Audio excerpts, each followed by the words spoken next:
I know it's been a while. Come in, come in. My name is Matt, and this is Everything Medieval. This is the channel where I show you how to either acquire or make something that you can hold in your hands and connect to history that way. History is fascinating, it's exciting, and I want you to be able to experience that. Today we'll add a practical, though no less essential item to our medieval kits, a common everyday bowl. The next time we make a bowl, we'll use a bow lathe and turn it rather than carve it. But this time we're going to use everyday tools. Some are optional, but at the bare minimum, you'd need to have a gouge and something to hit it with, like a hammer. I like to start with a plan. It's usually a drawing, but sometimes the final results veer a little bit off course, so plans can change and that's okay. But this gives us a running start on visualizing what we want to accomplish. When thinking about what kind of bowl shape we're going to make, a few come to mind right away. The top one here is your cereal bowl shape. Second one is what I would think of as an hors d'oeuvre bowl. And then this last one here, of course, these aren't the actual names for these bowls, by the way, but the last one might look like this. It has a base, and sometimes it's decorated very ornately with silver. Sometimes the silver is even gilded, and it would be seen as a sign of status and wealth. This last one here would take a lot of time, and when I think about future plans, there is a certain bowl made of maple that was used in the 14th century. It's a famous drinking vessel. It's called the Butte Mazer, and it's just breathtaking, really. It's an object of beauty and craftsmanship. It has these straps that are connected. They connect the top, the lip of the bowl, to the base, and even inside the bowl there is a boss there. And the whole thing is, well, all of the metal parts are gilded. And so gorgeous. I'd like to try to reproduce this, replicate it if I can. It would take a lot of work and a lot of time, but it's, you always have these goals, things that you would love to accomplish in the future, and I'd be willing to spend some time on that, something like that. And I try to do my best to make it look as much like the real thing as possible, but of course mine would likely fall short in this regard. But, that's never stopped me before. For the bowl that we're going to make today, it'll probably look somewhere in between one of these top two bowls, though. I'm going to be using a mallet and a couple of chisels if necessary. I have a couple of gouges as well. The one that I'll use the most is the 7/25 gouge made by Swiss Made. The other tool that I'm going to focus on primarily is this new piece of equipment that I have. This is called a scorp. These are figured maple. I've also got one here that is made of oak. That's going to be a little bit hard. I expect that to be a challenge when I finally use that piece of oak for something, but today we're going to stick with figured maple. It's figured because it's not plain. It has this design that will come out as we carve and especially as we sand. It has its own natural design with the wood grain. Usually it's quite beautiful. I'm sort of excited to see what's revealed as we sand the bowl down into its shape. Because of this large problem area, this flaw, this piece that has come off, we'll have to use this as the bottom of the bowl. These pieces of figured maple are not cheap. It's almost 10 inches in diameter, so it's a rather large bowl. And although I'll make it pretty deep, probably leave 3/4 of an inch at the bottom, the inside may end up being a little shallower than one would expect. This is going to be due to the fact that I'm merely using gouges to carve out the inside so that the sides of the bowl will remain pretty thick. You'll see what I mean. But it's okay. It gives it an interesting look and leaves the bowl with a heavier feel in terms of physical weight. To begin, I'm going to use a bowl adze. That's spelled A-D-Z-E. You can go right to the gouging part if you like, but the adze removes heaps of wood very quickly. It could technically be used to carve out the majority of the inside of the bowl, but I'm going to use the gouges. They're too much fun not to. The adze requires quite a lot of force for it to bite into the wood, but at the same time, it's tremendously sharp. Up close, the cuts that it makes are in places almost as clean as what can be achieved with the gouges. I could go much deeper with the bowl adze, but I find that the carving part is so difficult to delay. As I said, it's just too much fun. Technique-wise, I try to keep the gouge loose in my hand. In fact, I definitely keep a tighter grip on the mallet. So why do I hold the gouge loose in my hand like that. That way I can direct each strike with more precision.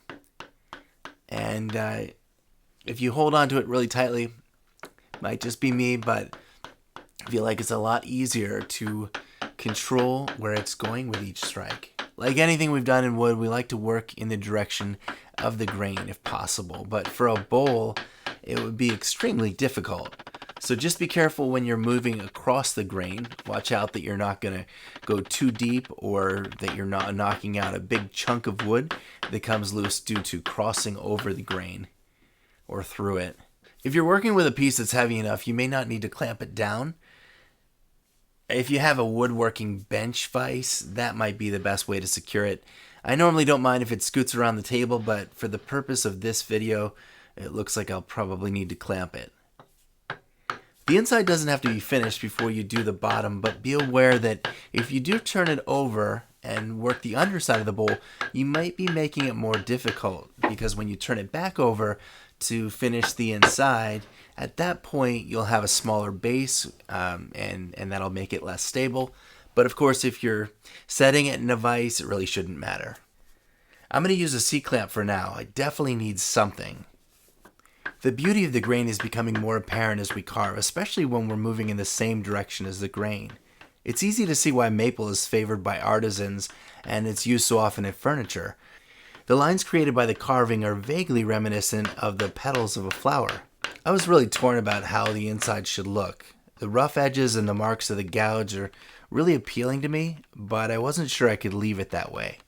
I asked a few people whether it would be alright to leave the marks in the finished bowl, but the consensus of feedback I received was that it definitely requires a more finished look. I examined as much medieval art as I could, and though I saw dozens of wooden bowls depicted, none of these contained the kind of detail that would suggest that some bowls were either less skillfully or more hastily made. So eventually I gave in. We're going to need to sand this down. As the inside of this bowl nears perhaps 75% of the depth that I want, I'm going to turn it over now. Since the edge of the base circle needs to be exactly in the center, we need to find the center.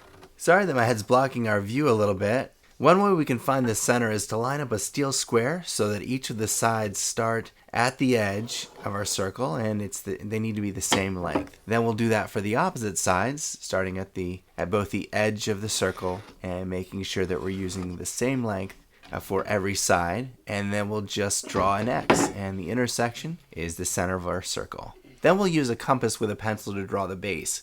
Originally I was thinking maybe 3 inches would be the radius, but maybe we want a narrower base, in which case I'm also going to draw a 2.5 inch radius.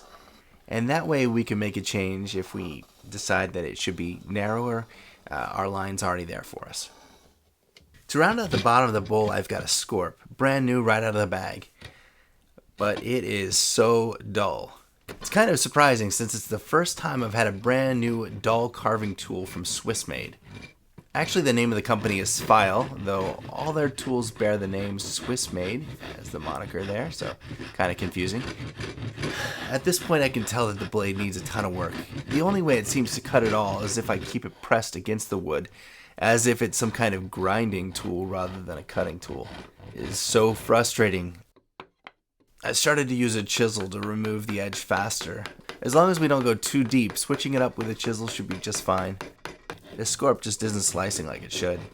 Each time I move the camera or change the position of the bowl, what you're not seeing is the time I'm taking to sharpen up the edge of the scorp. I find it to be pretty time intensive, so I've cut most of that out. But the cutting edge seems to be improving by leaps and bounds the more time I spend with a whetstone. Probably not too surprising to hear that, but you'll notice how small the flakes are, if not slivers, of wood that are being worked off here.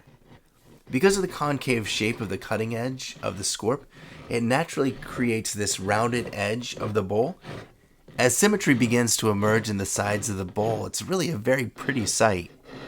Working my way from very coarse sandpaper, about 80 grit, all the way up to around 400, took more time than you would think. This wood is surprisingly tough. If I'd actually left the inside with the natural unsanded rough gouge marks, it really wouldn't have matched the outside of the bowl. So if I wanted to go that route, and leave the inside with the rough marks, the outside would likely have to have been carved with a gouge as well. I'm kind of curious to try that in the future. The outside was more or less smooth when I finished with the scorp. So much more time was required on the inside of the bowl. You wouldn't necessarily have to remove all the signs that it had been worked by hand, but once I get going, I have to finish. In some things, I'm a perfectionist. I can't help it. Not when it comes to messes, though. Finally, we want to finish it with a traditional finish, and I chose boiled linseed oil. It's a drying oil that will harden somewhat, and that's what we want.